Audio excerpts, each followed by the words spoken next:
This piece of legislation, while it will protect a good number of persons who are in classes that have identified by this Congress, it will also benefit veterans, and I'd like to focus on them for just a moment. I do this, Mr. Chairman, because we have found that we have approximately 2.5 million veterans that are disabled. These persons will apply for housing. They will not walk in with a uniform on. And when they apply for housing, we find that many veterans are being discriminated against in this process.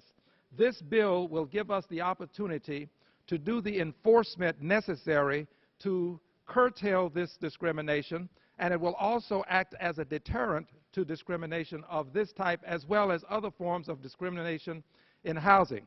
I am honored to say that 3 days ago, we, on the floor of the House of Representatives, took note of the 20th anniversary of the Americans with Disabilities Act. And I was honored to see one of my colleagues move to the podium who is disabled and perform the function as a speaker at the time. This was a great day for us here in Congress. It was a great day for all Americans. On yesterday, we passed a piece of legislation that provides funding for Iraq and for Afghanistan, approximately $33 billion. That was a great occasion for me. I voted for it, a great occasion only in the sense that I believe that I have a duty to support the troops, and I try to do so as often as I can. Today, we have another piece of legislation that will afford us a great opportunity, and this piece of legislation gives us the opportunity to not only continue what has been a practice for many years and recognized by courts, that is the enforcement of testing as a means, a tool, if you will, to eliminate housing discrimination, to get the empirical evidence necessary to prosecute cases of housing discrimination. But also this piece of legislation will provide an opportunity for many of us who were not here in 1964 when Dr. King passed and when the original Fair Housing Law was signed by then President Johnson. This piece of legislation will give us an opportunity to vote for a piece of history. I am honored to be a sponsor, and I'm honored also to say that we have many co-sponsors of the legislation. I will yield for now. Yield back my time. The gentlewoman from West Virginia. Thank you, Mr. Chairman. I'd like to thank the sponsor of this legislation, Mr. Green of H.R. 476. We have talked several times together, and to the gentleman's credit, we've worked in a bipartisan way to try to iron out some of the differences that we had with this bill, and he was very, very willing and ready to reach his hand across the aisle and work with us with our concerns. So I want to thank Mr. Green, first of all, for that. And I would also like to thank him for his compassion and his strength in fighting for these issues, because he has been a champion of this, and I appreciate that as well. We worked with, and he made some changes to his original bill because of the original markup that we had in our subcommittee. Despite some of the constructive changes that were made, we do still have some sources of concern.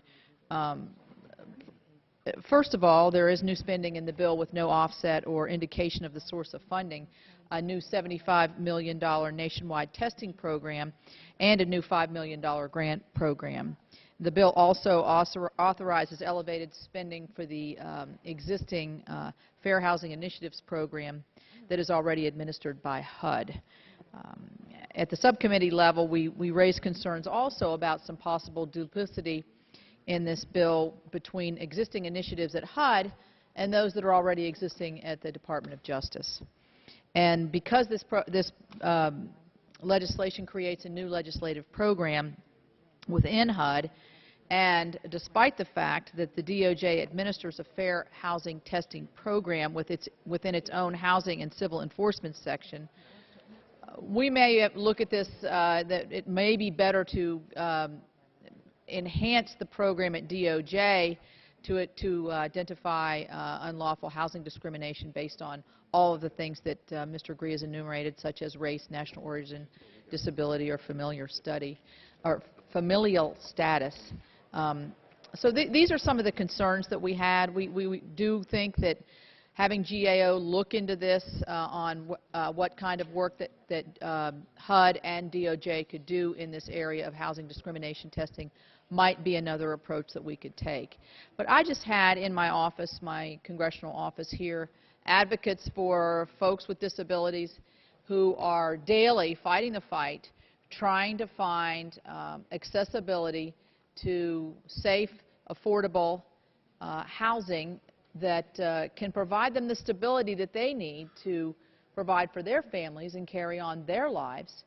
And these are very real concerns. A lot of our cities, and I'm from a more rural area, but a lot of our what we would consider big cities, but by anybody else's standards probably small cities or towns, have a lot antiquated housing. And in order to make them handicap accessible or accessible for people with disabilities requires a lot of money, a lot of willingness by the landlords and others to provide that.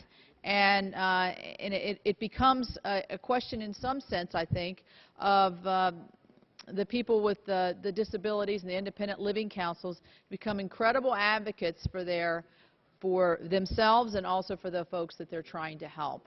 And so any time that we can ease that transition, I think, is a good thing. And to make sure that with issues such as our returning veterans who have lost limbs or suffered debilitating injuries in Iraq and Afghanistan and other places, I think that the last thing that we would want to have them doing as a part of our country would be to not be able to access affordable and accessible housing. So with that, I yield back my time.